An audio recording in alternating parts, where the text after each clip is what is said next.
What's the haps? I'm Meroka, and today I'm going to be taking a quick look at Hero and Daughter by Tachi and the Kadokawa Dwango Corporation, I guess is what the Steam page tells me.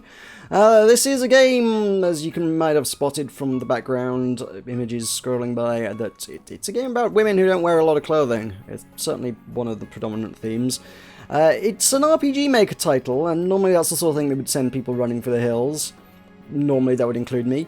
The guy who sent me the review copy of this normally doesn't just send out review copies blind though, and in this instance he kind of made an exception saying, look, everybody that's on my mailing list here, you guys need to play this.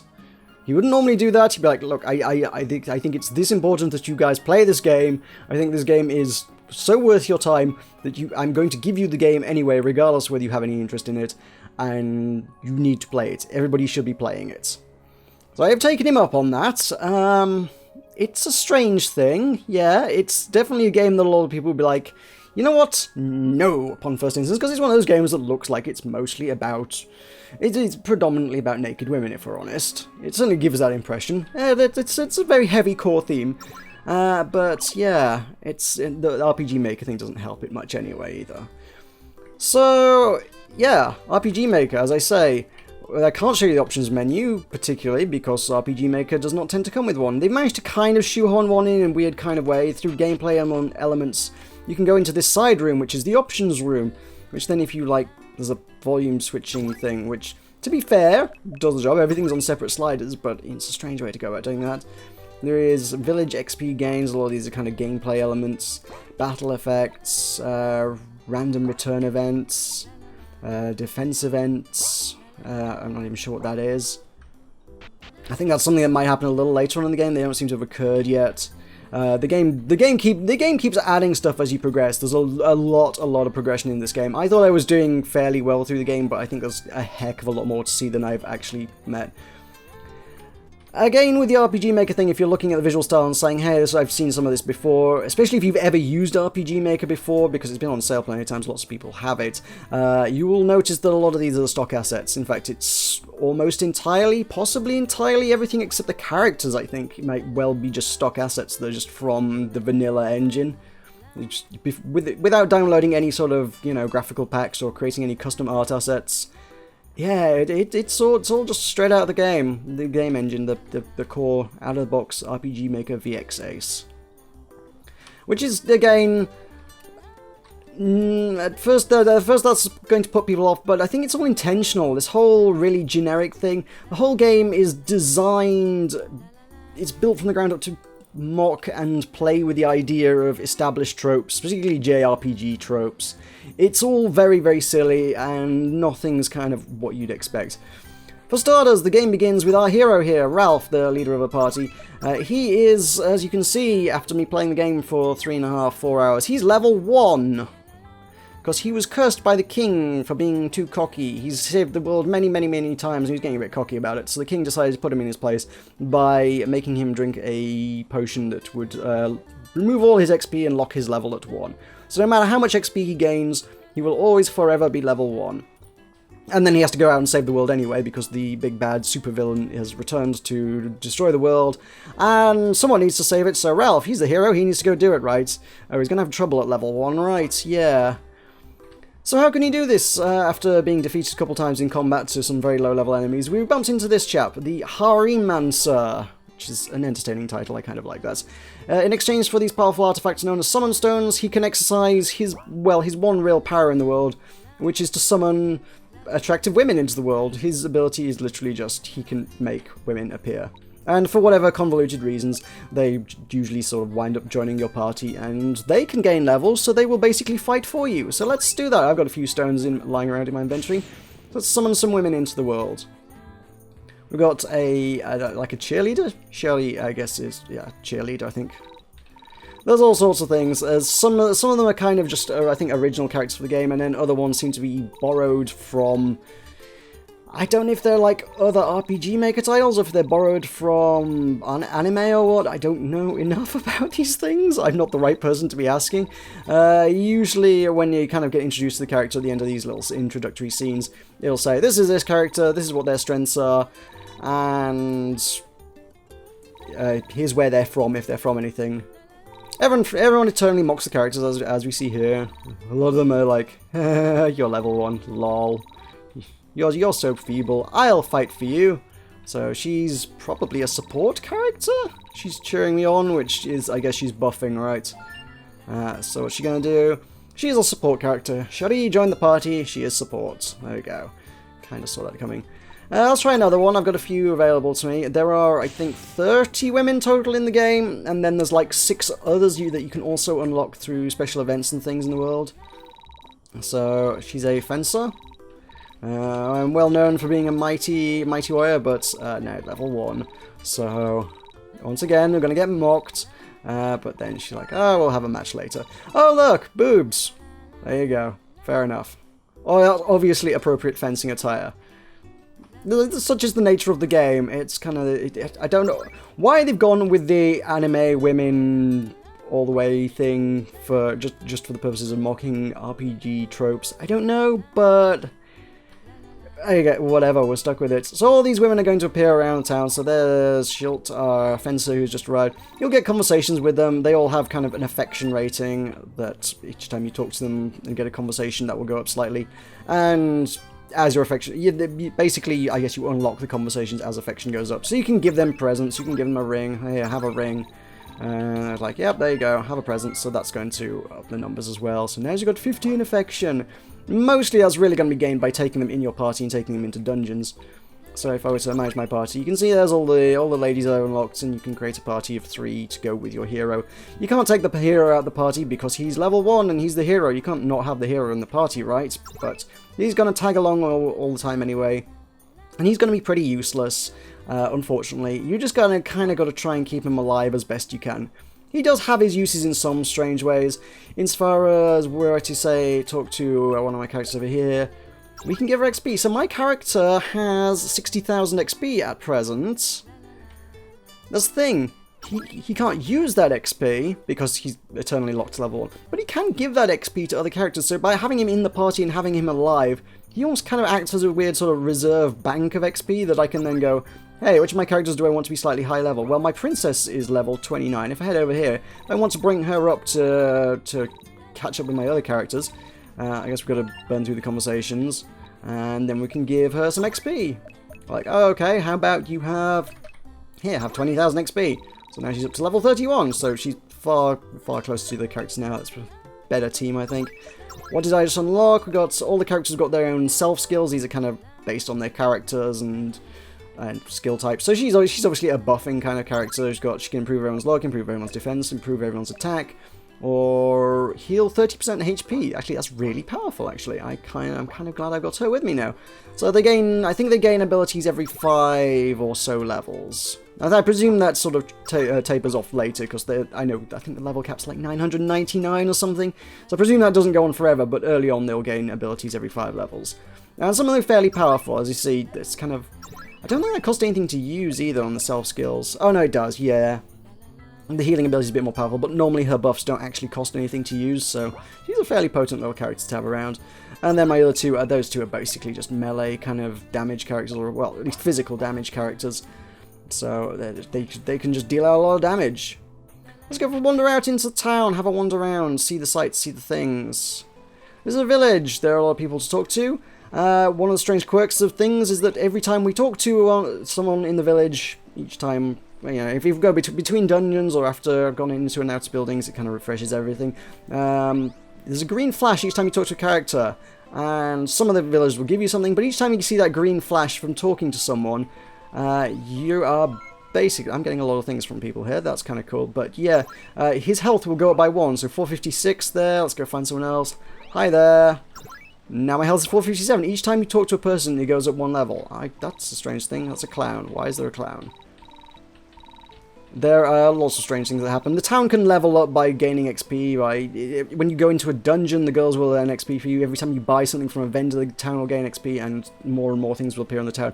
I guess the clown is something... okay, that's strange. Fair enough, that's the thing that we can do. Yeah, things like that will pop up, like this clown. So the clown will erase memories of conversations, which will allow me to replay the conversations if I wanted to go back and, well, read through them again.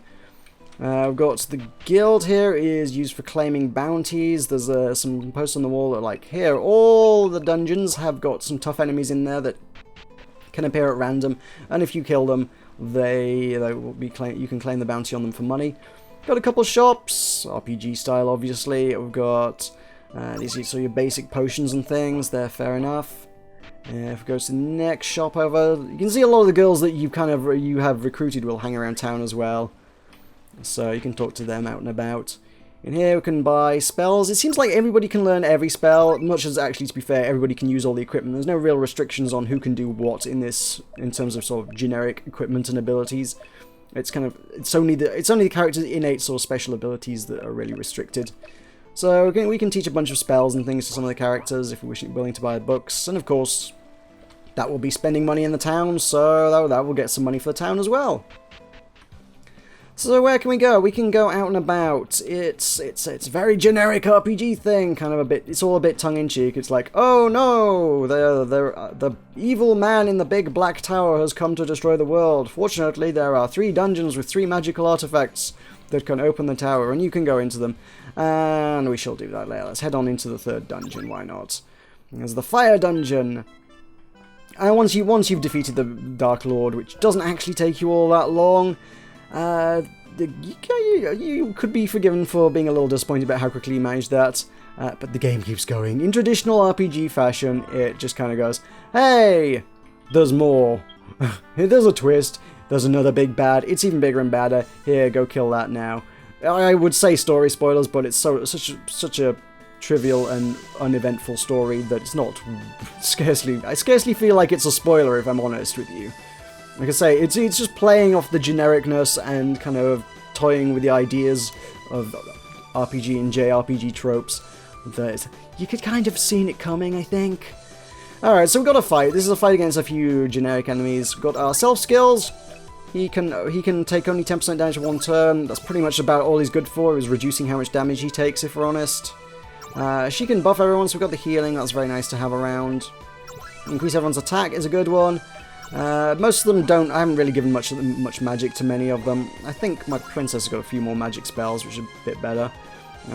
Your hero can't do much magic because he's only got 51 MP, so he starts out with 50. I think I've upped it to 51. Great, so that's gonna see me well. Oh well. Yeah, we want to buff everyone. Mostly you're just going to be trying to keep this guy alive so that he can absorb XP to give it to the characters that matter later. So we've got a bunch of really powerful buff attacks, but they cost a lot of TP. TP is a resource that you'll start the dungeon with full TP bars, you can see down there, and using your special abilities will consume those points, but you'll regain them each time you attack an enemy. So I've got Reaperize will buff my attack like to crazy levels, but it does cost me quite a lot of TP. Headless is just a whole bunch of extra damage and a small chance of instantly killing an enemy. So I might as well throw one of those down on one of the wolves, try and kill one of the wolves. Admittedly, I've got this one, she's really powerful, and I've got Beatdown Buster, which is quite a Yomi Buster, which is already her fairly powerful attack, and you just do that to all enemies, and then it drains their health as well for 10 turns afterwards if you didn't kill them. So it's pretty nice. She's got a self buff as well, increase attack and heal herself. And then there's an even more powerful single target attack for 25 TP. So I'm just going to throw down the Beatdown Buster. I think that's all I'm going to need. That Beatdown Buster is surprisingly powerful. Some of the characters are just kind of crazy. Because of the randomness, a lot of the game has a lot of random elements, and indeed, as you see, with summoning the girls, depending on who you get early on, you may or may not get someone good. It's kind of random. You might end up with someone, and I got Irina and Yomi very early on, and they're both extremely powerful characters, so I think I kind of got lucky in that regard. I don't know who this is. I'm going to talk to them. This is a random character I've never met before that keeps throwing random things at me I've not seen. So the magician, is taking my experience points. In exchange for pieces from my collection, I'd like to part with your XP. Okay, so we can buy things for XP. 10,000 XP in order for... What am I going to get out of that? I got a bit of furniture to go in the housing mini-game thing that's in town. There's your hero can get a house, and... yeah, you can decorate it. It suddenly goes a bit Animal Crossing. It's a bit weird. I want to kill this guy fairly quick. He's got a lot of health. Let's just throw down some of my powerful abilities. Not quite killed it, but we've got a lot more attack now. To be fair, actually, I've got this guy a reasonable weapon recently. He can probably hit pretty hard. I think they can all hit pretty hard. Yeah, 2,000 damage, 2,000. Yeah, he's out. Alrighty, and I guess I probably forgot to pick them up in time before I went. You can collect vegetables from the garden, and what that will do for the first few fights of each dungeon, it will allow you to basically heal up after each fight. Once you run out of them, obviously you're going to be more reliant on healing items, but for the first few fights in each dungeon, you can heal up. And that includes from being KO'd as well. Like that, he's just got KO'd. What I could do is, was one of my characters stunned? Alright, so you can get Revive Herb, and you can get attacks. Okay, so he's back up. Oh, we can kill that. There you go. He's extremely squishy, he is still level 1, of course. So I want to try and head out of this dungeon. You can actually manipulate the sort of the events that happen in dungeons as well. There's a character in town that'll be like, hey, would you like more monsters in a dungeon? If you want to do that, you can do that. This guy's just a merchant, so we'll talk to him. He's selling nothing terribly interesting unless you're interested in furniture, and I'm not really. I don't really want those. Sometimes he will just straight up sell summon stones, which is kind of cool. But again, with the random elements, all this is just sort of a great deal of random chance. So, I like that what they've done with the chests in there. That's kind of nice. Most things you'd sort of have to stop and open them, but there's so many they're just like, oh, you walk up to it and you collect whatever's in the chest. So it's like, I appreciate that you did that. Most games would sort of... It would take a long time to loot everything in a dungeon. This is designed just to be... It really is designed just to be burned through. It's like, look, here's content, just go, go, go, go, go. I got glasses, apparently. I don't know what they do. Let's have a look. I've not seen them before. It boosts my magic defense. It's more powerful than the one I've currently got, so yeah, let's go with that. We have a... Hang on, I want to talk to her. The pressure lady. She will do some acupressure. She's got a kind of a random chance. She'll either reduce you to 1 health and reduce your maximum HP by 100, which is really nasty, and she could probably damn near kill you a few times. Or she can buff you by 150 HP. Oh, that was effective. So Ralph gains 150 max HP, which is kind of nice. So, there we go, 608. Not looking quite so awful. My first dagger. Yay, I got a dagger. Plain clothes. I should probably sell a lot of these, I imagine, but I can't even be bothered most of the time, to be honest. There's just so much loot. It's like, I don't want to sift through these. There's a gold enemy, which is a gold slime. I've never managed to hit these for more than 1 damage. I don't know if spells would do anything. I've not really tried that. Let's use the thunder spell and see what we can do. 1 damage. Thunder still does 1 damage. So, yeah, you can't hit this thing for more than 1 damage, but if you can kill it, and it's really difficult to do because it flees, if you can kill it, it will drop quite a lot of money. It's almost random chance as to whether it gets away or not, so it's not great in that regard. Because you've got 4 people in the party, it's got 5 health, and you do 1 damage at a time. It's like, does it run away on the first turn? If yes, you get no money. If it doesn't, you kill it, and you get 60,000 gold, which is alright. So this guy that's hanging around in here is one of the bounties, these guys in the big shadowy black figures. A puppet master, recommended level 45. Well, there's a bunch of random ones in each dungeon, and which ones you get are completely random. In this instance, it's kind of probably too high for me. I'm actually tempted to have a go at it. I will have a go at it, but I'm concerned that I'm going to die here. I don't necessarily think this is going to work for me now. Hero's Resolve, I think, is what I need to do there. She can do Destructor Princess. Yeah, she's going to go Reaperize. She's going to buff herself up with Yomi Power. Hopefully it's not going to one-shot everyone immediately. I do hope that's not the case. What's their next turn? Yeah, keep the Hero's Resolve up just for the... because it reduces all damage to 10%. I kind of want that. Protected Princess, keep us alive a bit longer. At this point we can actually start... This is the point where it actually kind of becomes fun. The boss fights are the fun fights. The bosses and the bounties and things. So at least there's some strategy to it here. And we'll use our most powerful ability, the Yomi Slash. Alright. I didn't take a look to see how much health he has, but... Yomi becomes a puppet. Oh, he had 30,000 damage. That's a good start. Being a puppet's probably not going to help. Presumably that means she's going to be attacking my guys, which is not good because I just buffed her up to crazy levels.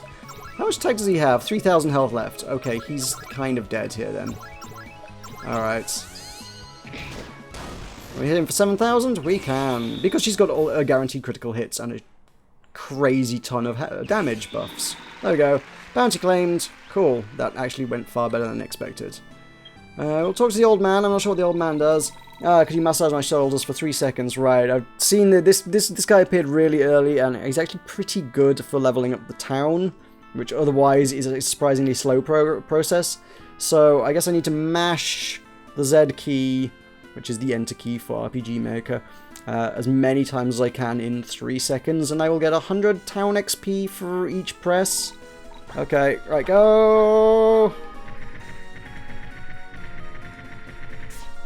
There we go. 22 times! That's the Ralph special.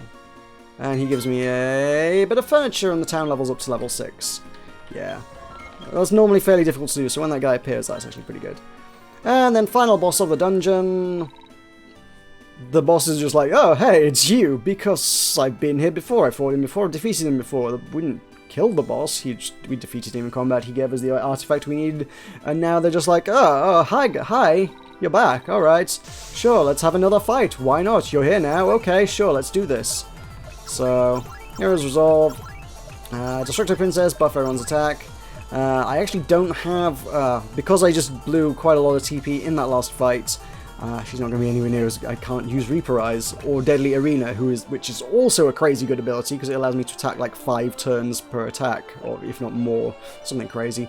I can try and hit it with Headless, which is a powerful ability, or I could just attack and wait till I'm buffed up from the spell.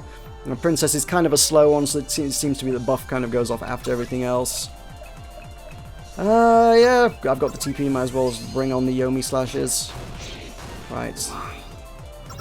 So, yeah, keep doing Hero's Resolve. Protected Princess. Now run the Headless. Yomi Slash. Probably gonna kill it now. There we go, that was easy. That was no big deal. So there is one of the characters in town that you talk to that's like, oh, at the end of a level, if you hold shift, and I don't know when that is, I guess like now? Better stuff happens in the town, or more stuff happens in the town when you get back. I'm not sure quite when or how that works. Well, there you go. Here, the girls have earned a little bit of XP for the town, but compared to, as you saw, that random event, it's kind of not much. Each girl you have is going to do more stuff, so the more girls you have, the more XP you'll get per dungeon run. And then you get a little bit of conversation. Some of the characters will talk to each other. Usually it's the hero. It's actually the first one I've seen that hasn't had the hero talking to anyone, so the Harem Dancer is going to chat to one of the girls. So there we go. Now the popularity poll. Akari is a weird, crazy ghost girl for some reason. So, there you go. That's why she pulls a strange face that looks slightly undead. So you get to see a little bit of the characters behind the scenes. It's all very silly anime tropes, quite a lot of it. A lot of the characters are just gratuitous. We've got some weird ninja girl who for some reason walks around wearing almost nothing. You might have seen, so I can't remember which, some of the characters you saw on the title screen, because it shows, I think it shows all the characters it shows some artwork for all the characters on the title screen. Some of them wear, like, even less, a lot of them wear, not a lot for no reason. I mean, the princess is wearing a wildly impractical and physics-defying dress there, I feel, so, yeah, it's standard anime artwork, I think. Certainly reminiscent of a lot of things you kind of see in the kind of the visual novel section of Steam, I would say. And I think it's kind of aiming to appeal to that kind of audience. It's weird because it's not that kind of game. It's, say, mostly what it seems to be trying to do is subvert standard narrative tropes and standard RPG tropes and things. That's kind of what it's going for. And yet it's got this whole weird sort of, hey, this game is for perverts. I'm sorry, you're not all perverts, but a lot of people are that play these kind of games. Anyway, these are the housing sections. As I say, it's a weird housing minigame. Yeah, there's a lot of stuff going on. A lot of it's poking fun at things, and it never takes itself particularly seriously.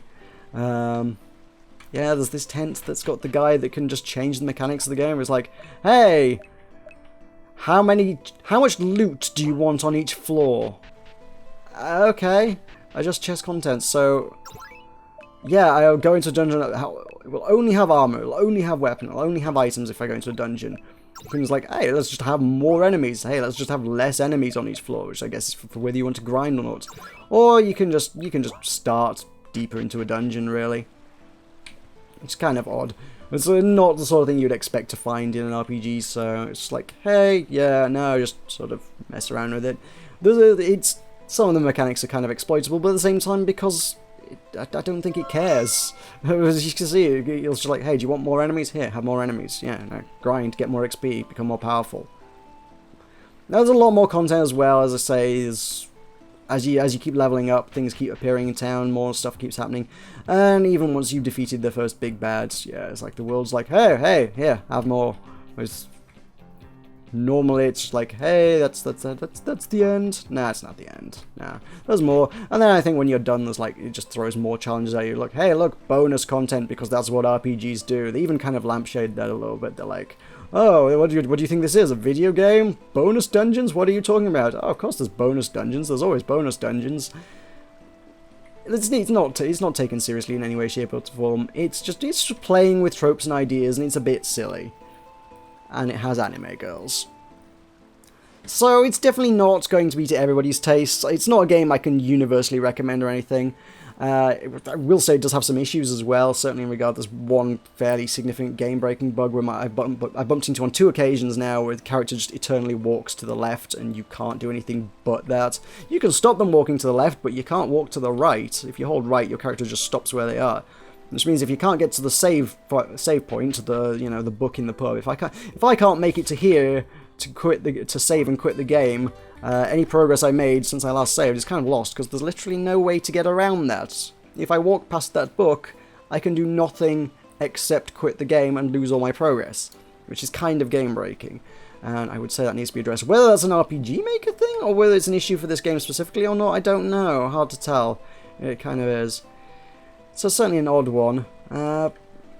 Yeah, I think you're going to have to come to your own conclusions based on what I've shown you here as to whether you like it or not. I'd be very hard pressed to say this is going to appeal to people or not. If you like the sort of game that sort of pokes fun at video games and whatnot, this has got that going on. If all you want to see is anime girls, yeah, sure, it's got that going on.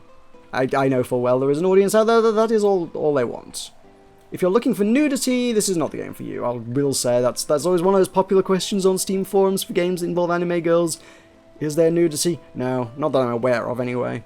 There's women that don't wear much at all, but they are not, outright naked. Just to, so that's out there for you, in case you needed to know that. So yeah, I'm not going to recommend this, but I'm not going to warn people away from it either.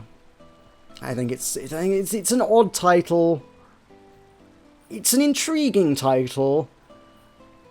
I still feel slightly inclined to play more just because it's compelling in a very bizarre kind of way.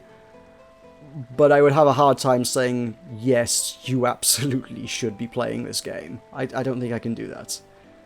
There you go, that's Hero and Daughter, which, yeah, I suppose worth mentioning. Apparently that's a strange, weird, literal translation because the word for... I mean, I was wondering myself for a while. I only just found this on the Steam forum. Why is it daughter? There's no daughters involved. There's just women, I guess. Apparently, daughter is just a strange literal translation of the game's name from Japanese, where it was originally just girl, I guess? Hero and girl? Why they didn't call it that, I don't know. But hey, there you go. Hero and Daughter. I've been Meroka. Thank you very much for watching. I'll see you next time.